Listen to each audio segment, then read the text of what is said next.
আজি ৰবিবাৰ ৰাতিপুৱা 6 বাজে মই আহিছোঁ মনবৰীয়া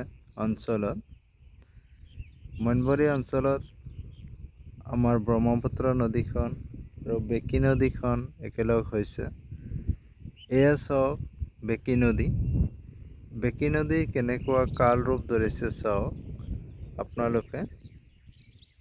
ইমান বাপৰে বাপ, ইমান ডাঙৰ চপৰা আপোনালোকে দেখা পাইছে যে ভূমণ্ডলতকৈ নদীখন ইমান তলত যেন ৩-৪জন মানুহ যদি একেলগে থিয় দিয়া হয় তথাপি ইয়াৰ তলি দেখা নাযাব।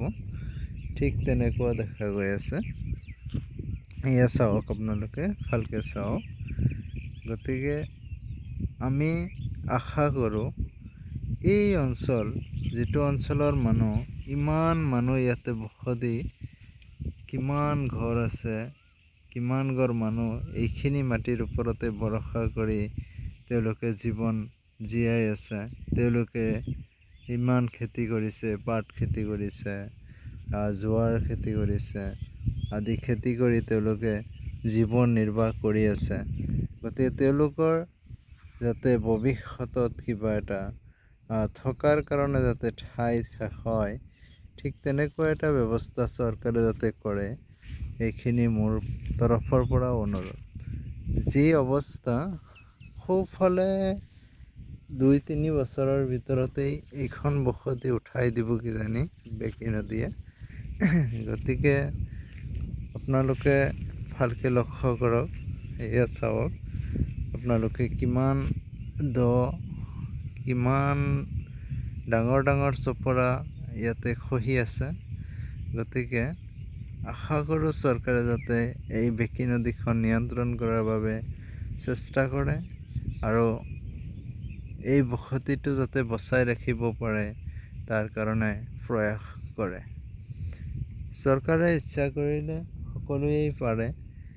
ইমান আৰু ইমান ডাঙৰ এখন নদী, এই নদীপৰীয়া অঞ্চলৰ মানুহবিলাকৰ কিমান অসুবিধা চাওক, কেনেকৈ তেওঁলোকে বসবাস কৰি আছে।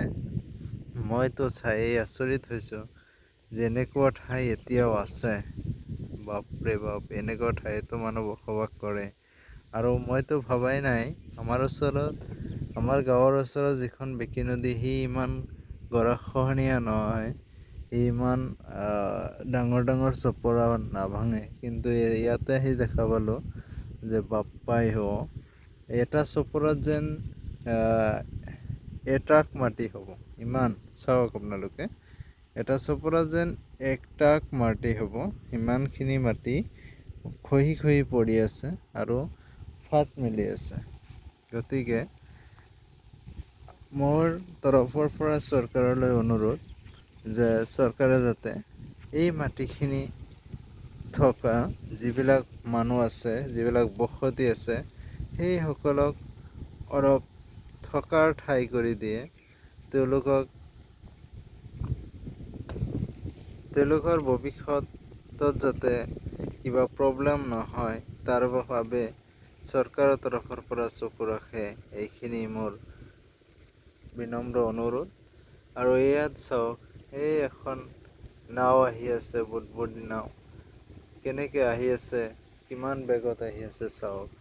আৰু কিমান হাজাৰ বিঘা মাটি এই নদীৰ কবলত পৰি আছে আৰু সেই মাটিত পট্টা দি আছে মানুহবিলাকে। তেওঁলোকে কিমান অসুবিধাত ভুগি আছে।